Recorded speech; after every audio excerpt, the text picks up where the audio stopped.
Assalamualaikum warahmatullahi wabarakatuh. Perkenalkan, nama saya Rizka Dwi Septiani dengan NIM 2311061, jurusan S1 Teknik Informatika. Di sini saya akan mempresentasikan hasil tugas akhir saya di mata kuliah pemrograman web 1 dengan judul Sistem Kepegawaian. Saya akan menjelaskan tentang bagaimana membuat database di XMPP dengan modul MySQL di adminnya. Yang pertama yaitu kita klik aplikasi XMPP-nya, lalu aktifkan Paste dan MySQL. Dan ini sudah menyala, ya, sudah aktif, dan tanda aktifnya seperti ini. Lalu kita membuat database di adminnya. Kita klik admin, lalu nanti hasilnya akan muncul database-nya. Database-nya seperti ini. Nah, di sini untuk membuat database. Dan saya di sini sudah membuat database-nya. Ini nama database-nya UASWeb. Yang pertama di sini berisikan 3 tabel. Yang pertama adalah tabel karyawan, risk karyawan, risk gaji, risk departemen. Untuk melihat hasil database tersebut, kita masuk ke Chrome dan hasilnya seperti ini. Nah, kita klik dulu, ketik localhost sama dengan nama foldernya rizkads_wasweb, terus masuk ke halaman karyawan dan indeks. Di sini ada 3 tabel. Pertama tabel karyawan, gaji, dan sesuai dengan apa yang di database. Kemudian kita masuk ke prosesnya, yaitu ke Visual Studio Code-nya. Sini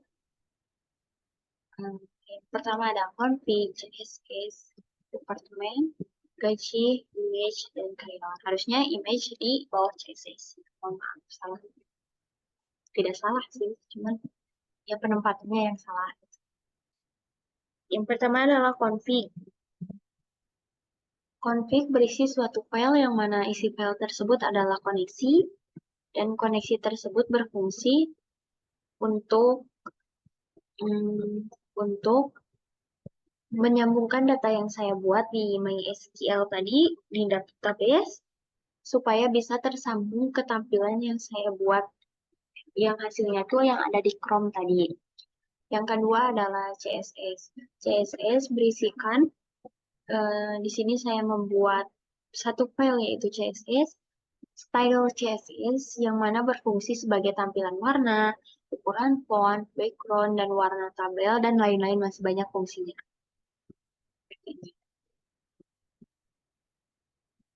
Yang ketiga adalah image. Image berfungsi untuk menyimpan gambar yang saya tampilkan di tampilan tabel yang saya buat tadi. Seperti ini. Ini kita kembali ke Chrome untuk melihat hasil dari image tersebut, dan ini hasilnya. Seperti ini. Kita kembali lagi ke Visual Studio Code-nya. Untuk selanjutnya, kita tutup dulu supaya tidak pusing. Untuk selanjutnya di sini saya membuat 3 file. 3 file yaitu karyawan, departemen, gaji. Di sini mungkin saya akan membahas karyawan. Dan ini isi dari file karyawan, gaji juga sama, departemen pun sama. Jadi saya akan menjelaskan yang tabel karyawan. Itu bisa juga supaya tidak terkecoh. Di karyawan yaitu ada aksi edit, aksi tambah, delete, edit, PHP, export Excel, export PDF, header, index export, index PHP, sidebar, dan tambah. Yang pertama adalah aksi edit. Aksi edit yaitu untuk mengedit dari tabel karyawan. Aksi tambah pun sama. Aksi tambah pun berfungsi untuk menambah menambah tabel atau menambah karyawan di data karyawan. Selanjutnya yaitu delete. Delete berfungsi untuk menghapus data dari data karyawan. Contohnya seperti ini. Kita kembali ke Chrome. Di sini ada ini departemen kita karyawan. Di sini ada yang namanya Ruska, berasal dari Bandung. Misalnya Ruska ini tidak ada di karyawan perusahaan tersebut, melainkan dia di perusahaan B. Nah, kita harus menghapus data karyawan ini, karena kan Ruska bukan dari data karyawan di perusahaan A. Kita klik tombol delete dan dinyatakan berhasil dihapus. Kita lihat hasilnya sudah tidak ada karyawan yang bernama Ruska, dikatakan dia bukan karyawan dari perusahaan B. Mohon maaf, dari perusahaan A. Kita kembali ke Visual Studio Code. Sini kita lanjut ke edit.php. Edit.php berfungsi untuk menginput data yang akan diedit, kemudian diproses di aksi tambah tadi. Jadi, edit dan aksi edit itu berkesinambungan. Menginputnya, kalau aksi edit yang memproses hasilnya. Contohnya, kita lihat kembali ke halaman Chrome. Kita edit yang Ina Marlina di sini. Misalnya, Ina itu bukan dari Jakarta, melainkan dari Bogor. Kita salah mendatanya. Berarti kan harus diedit, harus dibetulkan gitu ya. Kita ganti alamatnya menjadi Bogor. Lalu kita simpan. Dan editan tersebut berhasil diubah. Dan ini terjadi di proses dari aksi edit dan PHP. Jadi edit dan aksi edit berkesinambungan. Selanjutnya, kita kembali lagi ke Visual Studio Code untuk ekspor Excel. Di sini ekspor Excel berfungsi untuk mengekspor atau mencetak data supaya menjadi Excel. Kita kembali.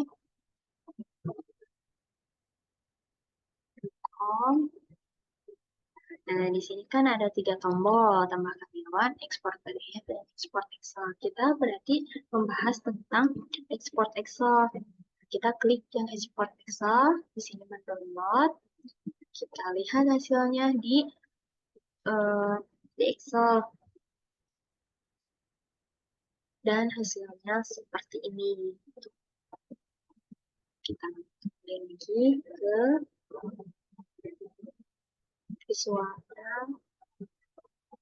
Lanjut ke ekspor PDF. Ekspor PDF pun sama, berfungsi untuk tadi untuk Excel dan sekarang untuk mencetak atau mengekspor supaya menjadi PDF. Lihat hasilnya. Kembali lagi ke halaman ke Chrome. Kita klik yang ekspor PDF. Lihat. Nah, seperti ini. Kalau misalnya kita mau mengirim file hasil dataan gitu ke direktur atau ke departemen yang lain atau ke perusahaan yang lain, kita nggak perlu capek-capek lagi untuk gimana kalau misalnya perusahaan itu butuhnya yang cetaknya, berarti kita tinggal cetak yang PDF. Tapi kalau misalnya itu perusahaan meminta filenya aja, kita cetak, terus simpan misalnya data karyawan.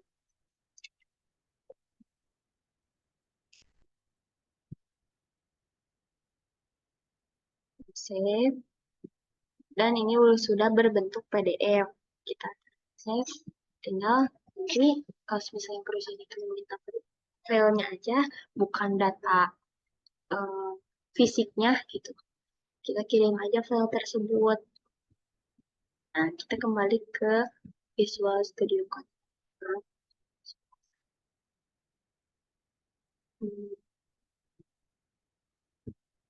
Lanjut, kita ke header. Header ini berfungsi untuk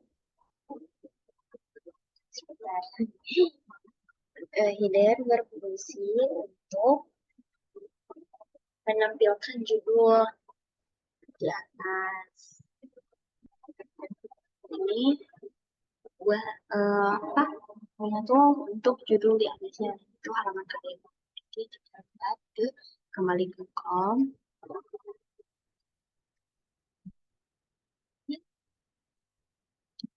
Nah, ini judul halaman karyawan. Jadi judul itu di atas. Kita lanjut lagi kepada Visual Studio Code ke indeks ekspor. Indeks ekspor itu berfungsi sebagai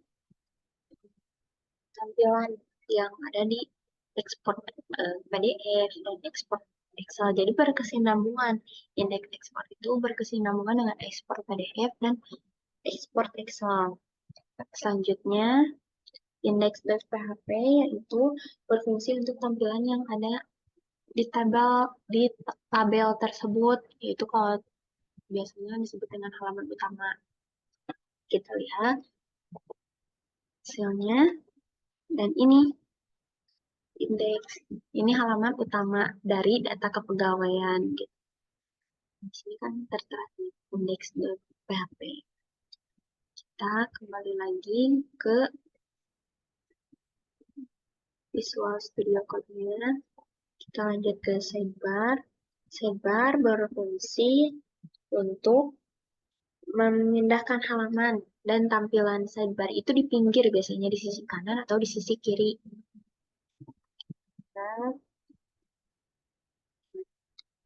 Nah, ini itu memindahkan kan gunanya sidebar itu. Misalnya di data karyawan, saya pengen lihat data gaji, kita klik gaji, berpindah ke data gaji. Saya pengen lihat data departemen, bagian-bagian departemen, ini berpindah ke data departemen. Dan ini sidebar berfungsi menampilkannya di sisi kiri ataupun di kanan pun bisa. Selanjutnya kita kembali lagi ke Visual Studio Code. Kita yang terakhir yaitu ada tambah.php. Tambah.php berkesinambungan dengan aksi tambah dan berfungsi untuk menginput data yang akan ditambahkan kemudian diproses di aksi tambah. Jadi tambah PHP untuk menginputnya dan diproses di aksi tambah di sini. Misalnya kita kembali ke Chrome.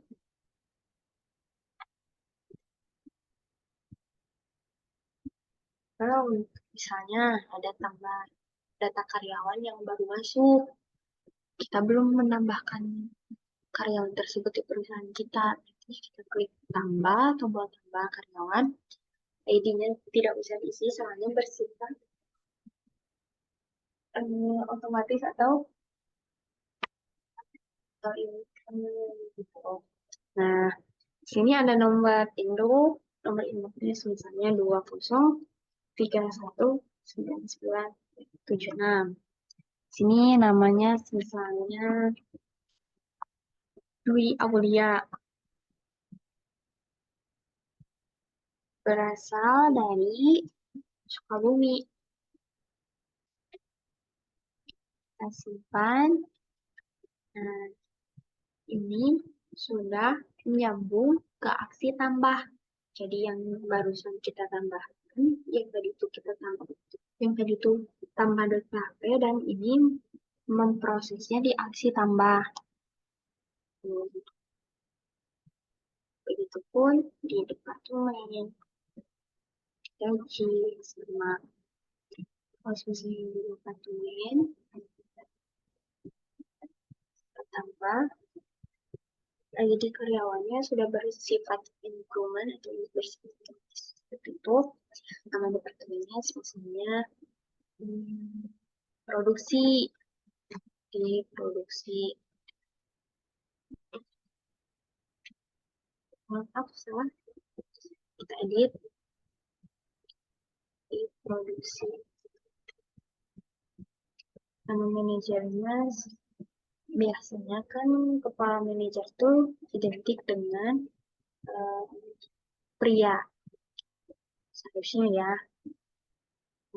Misalnya nama kepalanya Alfi. Lokasinya, lokasi departemennya, misalnya di perusahaan tersebut tuh di gedung mana, di lantai berapa, misalnya di ya seperti itulah. Misalnya di gedung Kencana, dan gedung Kencana karena sudah ada menjadi gedung gedung Citra nomor 27.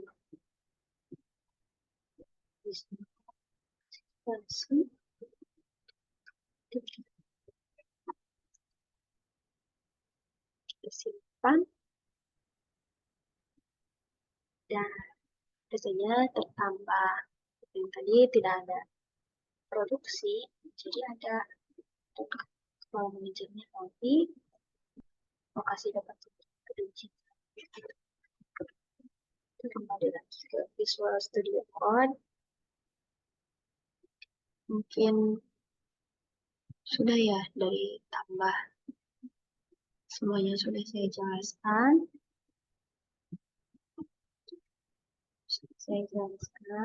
Dan begitupun di codingan atau ya dari proses PC departemen pun sama sebenarnya. Tidak ada yang kurang, tidak ada yang lebih. Mungkin cukup sekian presentasi hasil tugas akhir saya di mata kuliah pemrograman web 1. Melalui proyek ini, saya telah memperoleh pemahaman yang tentang penggunaan PHP dan MySQL. Dan saya juga belajar bagaimana mengorganisir data dalam database MySQL menggunakan tabel terstruktur. Terima kasih atas perhatian Anda ataupun kalian yang sudah menonton. Dan saya siap menerima kritikan apabila di sini mungkin ada yang kurang, ada yang salah, menerima dengan senang hati. Mohon maaf bila banyak kurangnya, masih banyak yang kurang, masih banyak yang kurang gitu ya. Assalamualaikum warahmatullahi wabarakatuh.